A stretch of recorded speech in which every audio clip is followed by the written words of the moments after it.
ત્યાંની કોઈ પણ પ્રાકૃતિક જૈવ વિવિધતા હોય, વૃક્ષો હોય, પશુઓ હોય છે, તો એના ઉપર સીધી અસર કરે છે.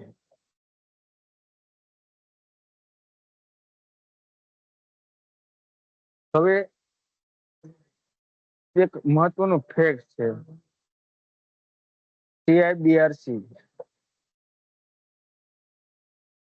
કે જે CIBRC છે, જે જંતુનાશકના રજીસ્ટ્રેશનનું એનું આખું કામ જોવે છે, તો એનો કંઈક અભ્યાસ હતો અને અભ્યાસ અનુસાર એવું એને જાણવા મળ્યું કે જે પણ આપણે પેસ્ટિસાઇડ એટલે જંતુનાશકો છાંટીએ છીએ એ ટાર્ગેટ પેસ્ટ એટલે જે પણ જીવાતો છે, જે જીવાતોને મારવા માટે આપણે જંતુનાશકો છાંટીએ છીએ એના સુધી પહોંચતું નથી.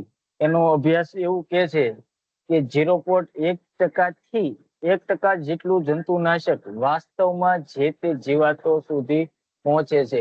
બાકીનું 99% જંતુનાશક હવા, પાણી, માટી અને નોન ટાર્ગેટ અવયવોમાં વિખરાય જાય છે.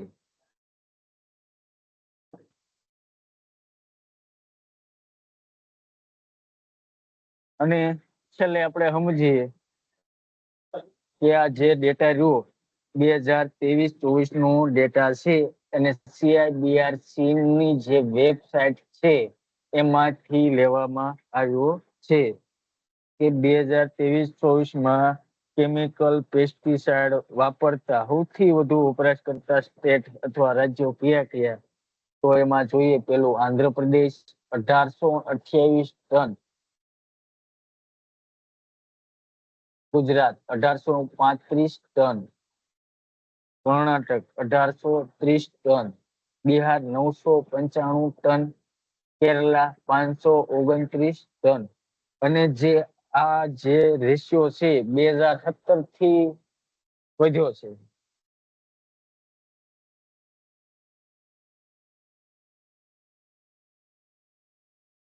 તો આશા રાખું છું કે તમને લોકોને જે પણ વાત કરવામાં આવી એ સમજણ પડી છે, અથવા નહીં સમજાણું તો સમજવાની તમે લોકો કોશિશ કરી છે.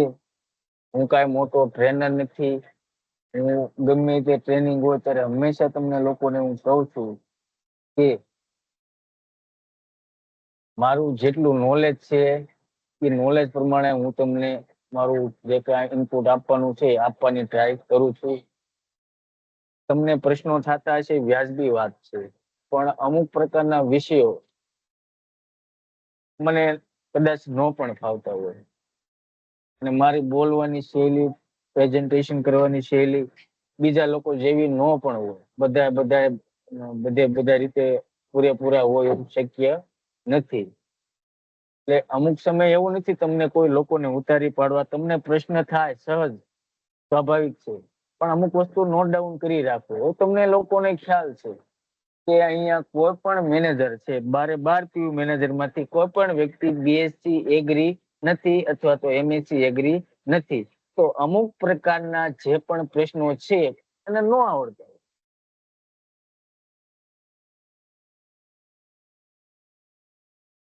તમને લોકોને અમારે અમુક વસ્તુ ખીજાઈને કેવી એ વ્યાજબી નથી. IPM નો કન્સેપ્ટ પણ એવો છે અને એટલે આપણે જે એગ્રોનોમી છે એ પણ આપણે BSc એગ્રી કે MSc એગ્રી નથી. કોઈની શૈક્ષણિક લાયકાત નથી. બરોબર? આ ખુલ્લી અને કમ્પ્લીટ પૂરેપૂરી વાત તમને લોકોને આજે કરું છું, ઇન ફ્યુચરે તમને કહું છું કે અમુક પ્રકારના પ્રશ્નો હોય તમારે નોટ ડાઉન કરીને રાખવા. આપણે દર વર્ષે TOT સ્ટાફની કરાવીએ છીએ. ના કોઈ પ્રશ્નો પૂછતા નથી, ના તો મજા મસ્તી બધું કરવાની. જયારે IPM ને લગતું કાંઈ પણ હોય, ક્રોપ પ્રોટેક્શન ની વસ્તુ લગતી હોય, જ્યાં સુધી નોલેજ હશે એટલું તમને 100% આપશું. જ્યાં સુધી અમારી અન્ડરસ્ટેન્ડિંગ હશે ત્યાં સુધી આપશું. બાકી બીજો કોઈ પણ પ્રશ્ન હોય, બાકી મને સોશિયલ કોઈ પણ ભાગ ઉપર મને તમારે કહેજો. બરોબર? જ્યાં સુધી મારે સોશિયલ આપણે ડિસેન્ડવર્ક નો જે પણ પાર્ટ આવે એમાં એ આપણો ગમતો વિષય છે અને એમાં આપણે અભ્યાસ કરેલો છે.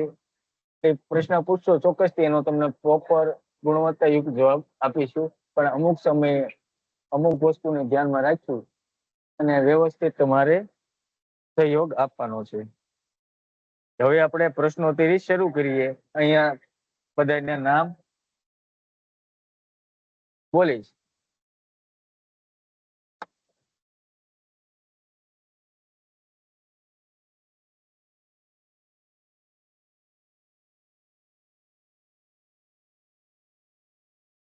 શેખ જયેશભાઈ. બોલો.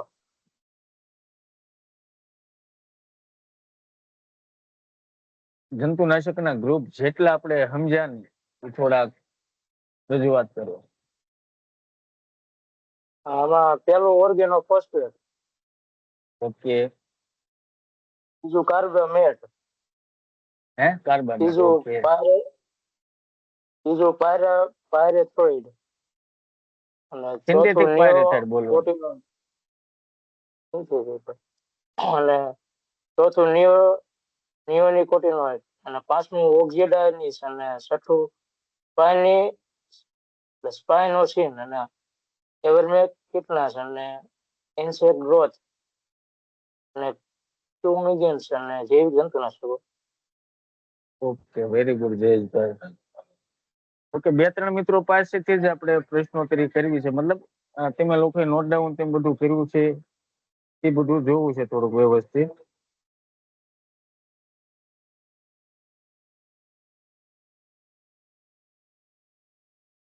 તો નરસિંહભાઈ બાવળીએ. હા બોલો. મોડ ઓફ એક્શન ને આધારે કઈ રીતે જે પણ જંતુનાશકો છે જે તે જીવાતોને ટાર્ગેટ કરે છે, કે મોડ ઓફ એક્શન ને આધારે કયા ગ્રુપની આપણે વાત કરી એ જણાવો ને. એવું મોડ ઓફ એક્શન ને આધારે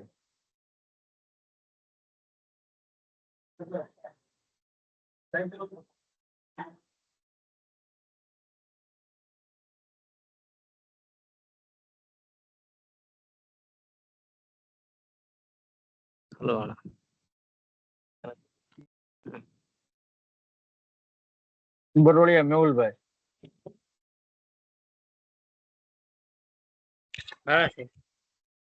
મોડ ઓફ એક્શન ના આધારે જંતુનાશકના આપણે પ્રકારોની વાત કરી હતી.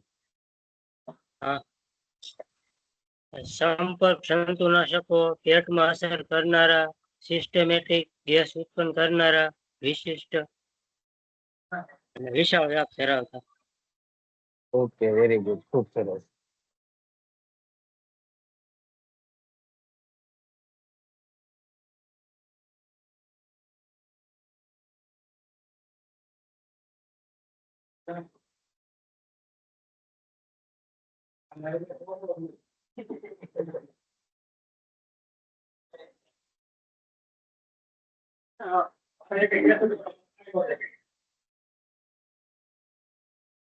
કિશોરભાઈ મકવાણા.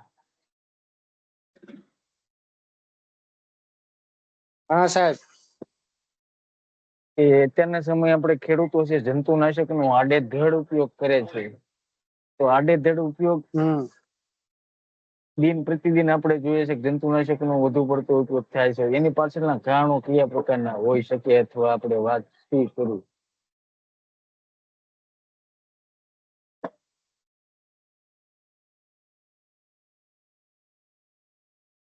હું સાહેબ ફરી બોલો તો. કે અત્યારે જંતુનાશક દવાનું જે પણ છે વાપરવાનું પ્રમાણ વધુ પડતો એનો ઉપયોગ થઈ રહ્યો છે. પેલા કરતા જંતુનાશકનો વપરાશ વધી ગયો છે. તો એની પાછળના કારણો કયા પ્રકારના હોઈ શકે? ઓકે. હા, સમજાઈ ગયું.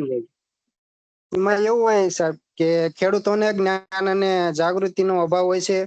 પછી એમને એવું હોય કે આપણે ઝડપથી પરિણામ મેળવી લેવી, એટલે એ રીતે આડેધડ જંતુનાશકનો ઉપયોગ કરે છે. પછી કોકની ખોટી સલાહ લેતા હોય કે ભાઈ આ દવા વાપર તો આ દવાથી તને ફાયદો થાય છે, એટલે એ ખોટી સલાહને લીધેથી ખેડૂતો એ રીતે આડેધડ જંતુનાશકનો ઉપયોગ કરે છે. પછી અમુક જૈવિક વિકલ્પોની આધારે તેનો જ્ઞાન કૌશલ્યમાં વધારો થતો નથી. તેમને ખબર હોતી નથી કે આ દવા વાપરવાથી આની અસર શું થાય છે. એટલે એવી રીતે ખેડૂતોને અમુક આબોહવાને કારણે પણ એવી રીતે ખેડૂતોને જ્ઞાન નથી હોતું એટલે આડેધડ જંતુનાશકનો ઉપયોગ વધારે કરે છે. ઓકે, ખૂબ સરસ. તો આપણે હવે વિશેષ કઈ વાત નથી કરી અને તમારો સમય નથી બગાડવો અને મારો સમય નથી બગાડવો. અહીંયા આપણે જે આજની મીટિંગ છે એ આપણે વ્યવસ્થિત પૂરી કરીએ છીએ અને હું આશા રાખું છું જેવી રીતે બધા મિત્રોના જેને પૂછ્યું એના તરફથી મને સંતોષકારક જવાબ મળી ગયા છે. એટલે અહીંયા આપણે આપણી જે આજની મીટિંગ છે એ પૂર્ણ કરીએ છીએ. દરેક મિત્રો લેબ થઈ શકો છો. આભાર.